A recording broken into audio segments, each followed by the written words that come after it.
This is NBA G League Takeover, sponsored by Kumho Tire. Hello and welcome to NBA G League Takeover. Mike Davis here with CJ Watson here at the Den, Fox 5 Studios. Our Gianna Hearn, our G League insider, is not with us today because she is in Florida covering the NBA G League Winner Showcase. We're going to be going out to her to see what she has for us and tell us everything that's going on with the Winner Showcase. Let's head it out to G. Trentyn Flowers, and it's my rookie year. Play for the San Diego Clippers.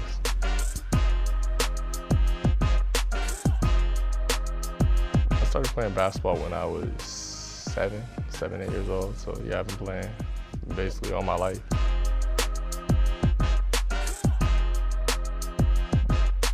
Probably about 3rd, 4th grade. I remember going to an AAU tournament. We lost by like 40. And yeah, I just felt like the kids were way better than me. You know, I came home after the game, I was crying to my dad, like, Dad, I want to get better at basketball. And yeah, now from that moment, I made a decision, worked hard. Started to kind of like lose love for it around like 7th, 8th grade, but once I got to high school again, like I tell everybody, I shot up from 5'10" to 6'5". You know, it was kind of crazy for me, and I was like, oh, I have a shot at playing basketball. So yeah, that was kind of when.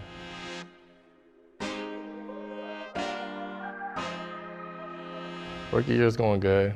I've been blessed to, to be able to play so far in the G.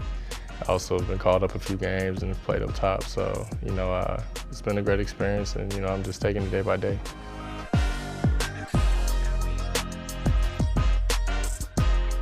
I would just say habits, just eating, sleeping, just taking care of my body, getting on the training table. For me, I would pride myself on not being on it. I would never want to be a player that's hurt, but also, just starting my career now, learning how to take care of my body so that way, I have longevity and I can keep going.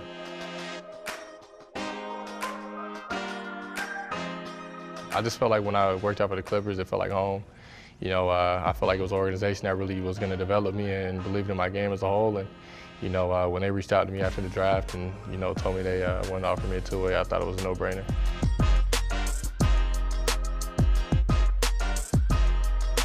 Man, I believe we have the best fans in the G. Brand new arena, amazing, front wave. I don't think there's no better place. Fans come out and support every night. We have a great atmosphere, and, me and the other guys try to put on a show, so yeah, it's amazing.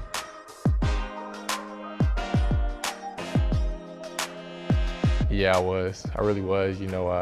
The talent is there, it's meant to develop, and a lot of dudes are hungry and they're trying to play their way out of it. So, I think it's the best league to compete in if you're not in the NBA.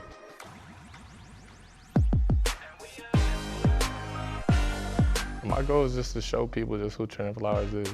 I'm big on staying present, not worrying about the past, not worrying about the future, but staying where my feet are at. So right now, I'm just worried about showing people what Trentyn Flowers can do, who he is as a basketball player, and then also, a teammate and a person off the court.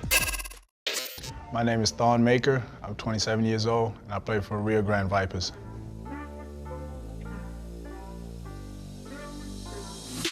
Sometimes the fans might say, it's a failure situation, but it doesn't affect me mentally because I'm trying to live in the moment. I've gotten better at living in the moment, and playing overseas taught me that, just wherever you are, like truly enjoy the experience by being in the moment, in the present.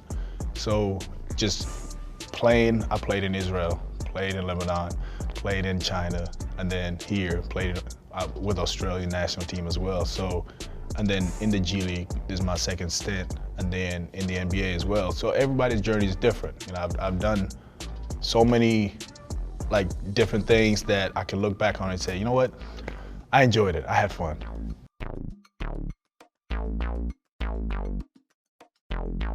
The G League is the quickest route because it's closer. The scouts can watch.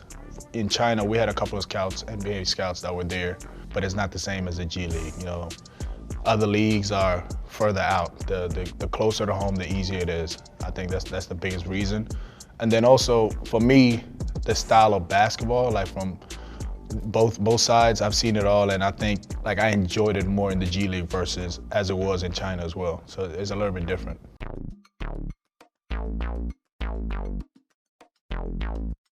The importance is as it is, the development side of it. But then also it's growing to become a league of its own. That's another part as well. Business-wise, you can see it. And the excitement is getting there, and the style of play is almost similar to what the NBA used to be. And now the NBA, it's a league of its own. The G League is becoming a league of its own as well. So the main purpose still remains as to develop.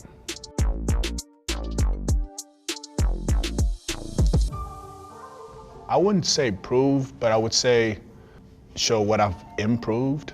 I think as a mature player coming in now, I think the teams can see that I have improved my identity as a defensive player. I've improved my identity, as a shot blocker, as a rim runner, as a ball mover. If I'm open, I can shoot it and make that shot. I've improved those areas, and I think there was a knock on my game when I was younger that, I try to do stuff for the highlights or for the YouTube. So that part of my game is not in my game. It's more mature now. Simple is better. I want to say that's the biggest improvement that I've improved, and for them to see. So I had a quote from Paul Biancardi that, never try to prove, always improve. So yeah.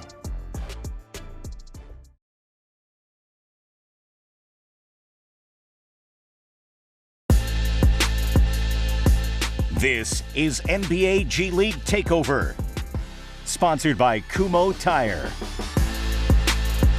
All right, welcome back to NBA G League Takeover. CJ Watson here with me. We're going to send it out to our G League insider, Gianna Hearn, who's in Florida covering the Winter Showcase. G, what's going on there? I'm Mac McClung with the Osceola Magic, and this is year 4 for me.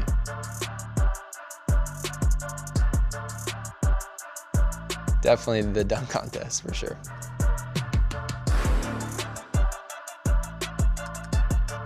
I lean into it, that's something that's part of my life that I would be crazy not to appreciate or, look at it in a negative way. So it's awesome that I got that opportunity and got that light to, show my capabilities in that contest.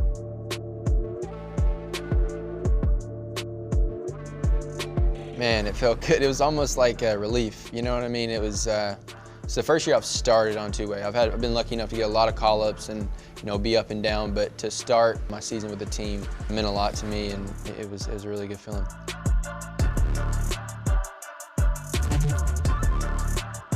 Yeah, I think it's funny, when you're not on two-way, you're trying to get a two-way, and then when you have one, you have that double-edged sort of a responsibility. I feel, wins and losses more, and my teammates' success even more when I'm here. I have a two-way. I want more, of course, but they're here, like, I have my two-way. It's time for me to put them in situations to get theirs.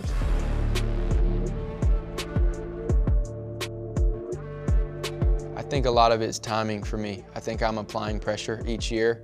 I think I'm growing each year, and I'll continue to grow as a point guard this year. I'm not worried about, any points I get or any accolades. I really just want to show I can be that point guard for a team and run an offense.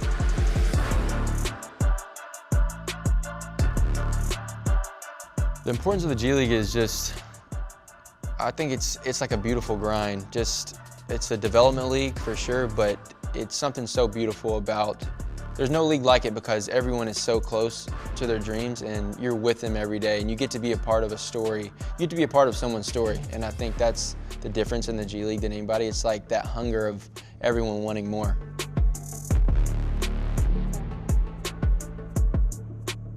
Very stacked.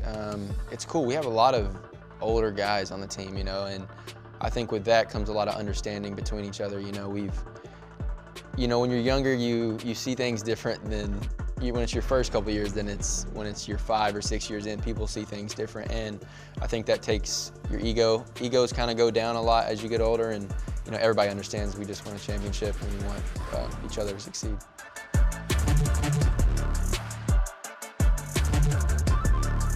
I would say I want people to know that I'm still here and I am still applying pressure and I still believe in myself 100%. Whether that be in the G League or the NBA, I want to get better every day.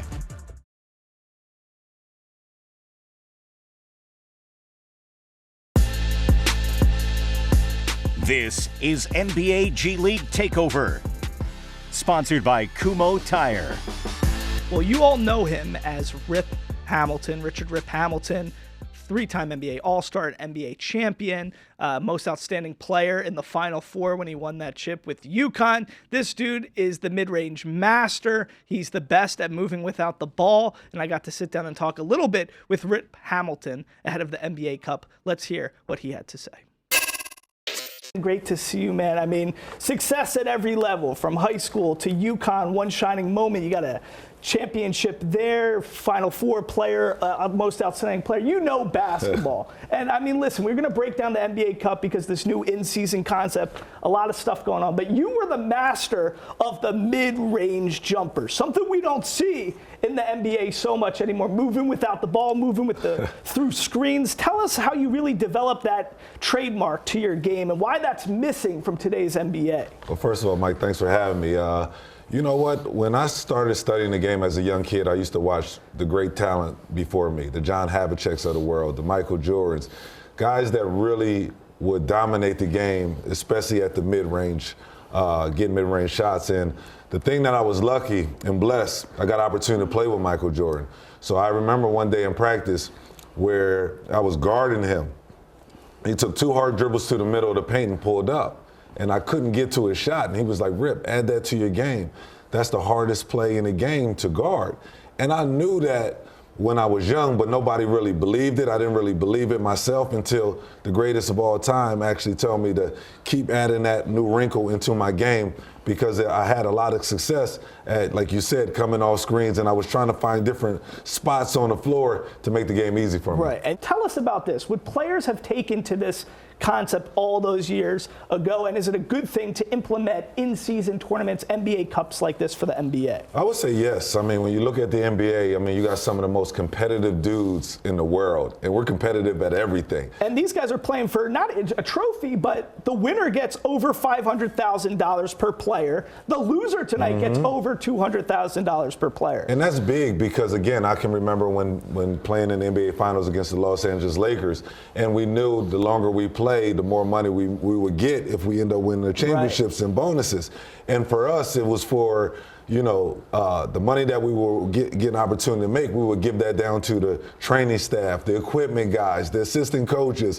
One of, like, our 5th or 6th assistants on the team, with the money that we made during the playoff run, he got an opportunity to buy his grandmama a home. So it's a lot more into it than this, just the $500,000 people think that it's actually going to the players. So I think it's big, it's huge. I mean, guys are super competitive.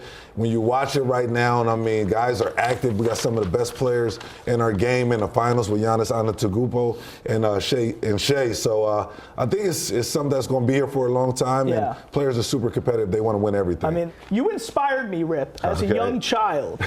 You were my dude. You, AI, and Kobe. I mimicked your free throw routine. No way. Get up. Okay, let me see if you got it. Let's do this together. Here we go. Ready? Let me see if you got it. You had a great one. I was doing this in JCC basketball league. Okay. You got to see Did you shoot 90 from the free throw line? It was beautiful. Here, this is what you did. Okay, Ready? go ahead. I'm going to follow your lead. See if you got it. First thing you did. Tell me. You got your knees. You want to use your knees at that free throw line. A lot of times kids don't want to use their knees. You went down. Yeah, get low. Okay, and then you come up and you do that. Okay, gotcha. Then. Take a deep breath. Then you do this a couple times, but the side dribble. You know why I did the side dribble? Why? Remind me to use my legs. Most kids don't use their legs. But go ahead, finish. I didn't want to interrupt you. Okay, so here we go. Ready? Full. Okay, boom. Okay, boom. Boom. Boom. There you go. Cash money? Rip, 90%? Thank you so much. All right, so CJ, you see there, I actually used to do that free throw routine, the whole bending your knees, doing that, a little take a breath, little ball off to the side, little side dribble. That was my routine when I was a little kid playing basketball. That was the free throw routine. Yeah, that's pretty cool. It's pretty dope to see. I used to mimic that. But let's talk about his mid-range jumper, his mid-range game, moving without the ball, moving beyond screens. I mean, coming off the screen, shooting. I mean, he was the most prolific in that mid-range area. What stood apart from him, defending him, playing with him? You were a teammate of his. What was it like just seeing that up close? First off, when I had to defend him, I always would tell him he used to push off all the time when he was actually my teammate. So that was a little cheating he was doing, but just when I played with him, it was just so easy to get him the ball. He would be open literally every time when he'd come off a curl, and 9 times out of 10, he's probably going to make it. But Rip is just so good moving off the ball and just making things easy for everyone else. If you had to pick one thing, was it his conditioning, his endurance? Was it his mechanics? Like, why was he so much better at shooting the rock than other people? A little bit of everything.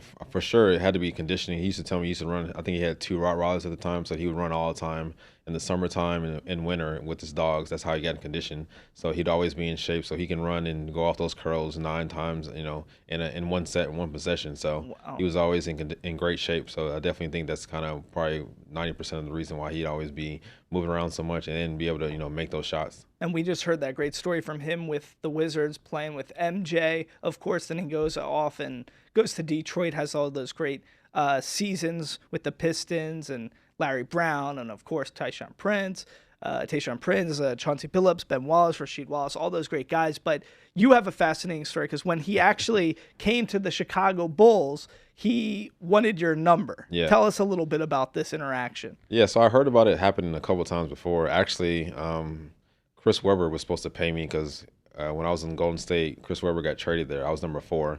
Chris Webber is supposed to pay me for the number also, but it's kind of like a rule, unwritten rule in the NBA. When guys come to your team and that you have their number, they can pay you like maybe 25, 50K to get their number back. So Rip came to our team, and I won't disclose how much he gave me, but he said, I'll pay you whatever. But I didn't really charge him too much. I just gave him the going rate, I guess. So at that time, in 2010, for the price. So I said, hey, if you want to do it, you can have the number. I don't really care about the number that much if you're going to pay me for it. And so he wore 32. How did it work with Webber? Did that? Weber said he was supposed to pay me, but he didn't pay me. I didn't. I was like my second year. Actually my first year in the league. So I didn't really want to step on any toes or push any buttons. So I really didn't press the issue that much. So I just said, hey, if you want the number, pay me. But he said he would pay me eventually, but I never got the check. Man, Chris Webber, dude. Yeah, Come you on. got to see you, Chris. All right. See, this is the dynamics. This is how it works in the NBA. I love hearing these great nuggets and stories. Any last words you want to say about Rip Hamilton? Just a great teammate, how he is, and just a great person too. He's just super genuine and just down to earth. Him and his whole family. When they came to the Bulls, it was just kind of like a family affair. So it was cool to be a chance to get to play with him and play with all the great teammates I got a chance to play with. Yeah, seeing that face mask. Yeah, They called it the Superman cape, right? When he put on that face mask. He broke his nose a few times. So. Yeah, but it wasn't broke when he kept wearing it. I don't know why. No, It's a tradition, I guess. I think a few doctors said to him, like, you're gonna have like permanent damage to your Yeah. face if something happens again. So, all right, guys, coming up after a short break, we got more NBA G League Takeover.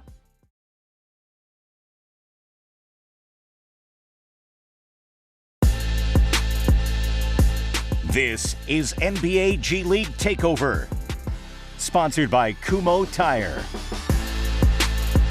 All right, welcome back, everybody, to NBA G League Takeover. Mike Davis joined by CJ Watson. We're going to send it out now to our G League insider, Gianna Hearn, who's in Florida right now, talking with a bunch of dudes who are playing in the Winter Showcase. Let's hear what G has got for us now. I'm Josh Christopher. This is my 4th year professionally, and I'm with the Sioux Falls Scout.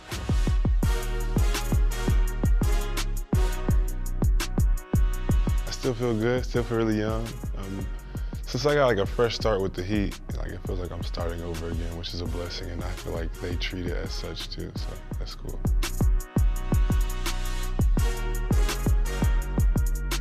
Well, it feels good to have a fresh start. I mean, just because I feel like I landed in a place where I feel like I belong and I could call home. I know how the business goes, but something just feels right about where I landed and just the way things happen.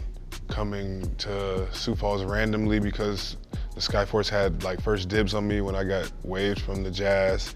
And then I came to Miami for the summer to grind for a spot when I could have took workouts anywhere else, but I was like, something tells me to stay in Miami. Go to Summer League, win the championship, win MVP, secure the two-way, and then, now we're here and we have a chance to play for the prize once again, and nothing's more important than winning and being a part of it.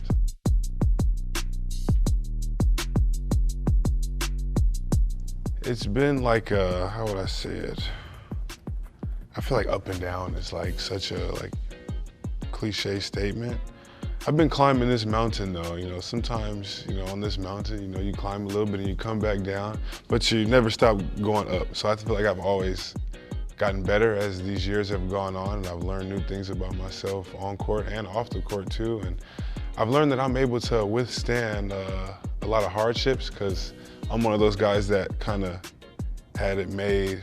I grinded really hard, and I was one of those kind of superstar high school players, like blue collar, 5-star recruits.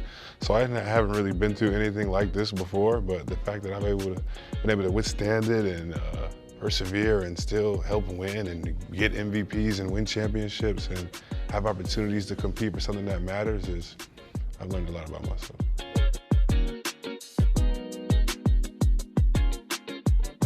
I have family that play ball and laced them up and they don't anymore. So, I mean, I had a conversation with my brother and he was just like, man, every time you play, remember who you lace them up for, like, do it for us. So, and that was in a time where I feel like I needed the most motivation and he gave it to me right there. So, I'd say just my family.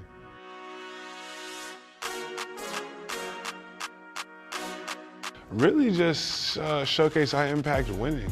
I've always wanted to be a pleasure to play with. So obviously we're here for scouts too, but at the same time, like just to continue to be a good teammate regardless of who's watching and to just continue to be the person that I've been that's impacted winning for our program.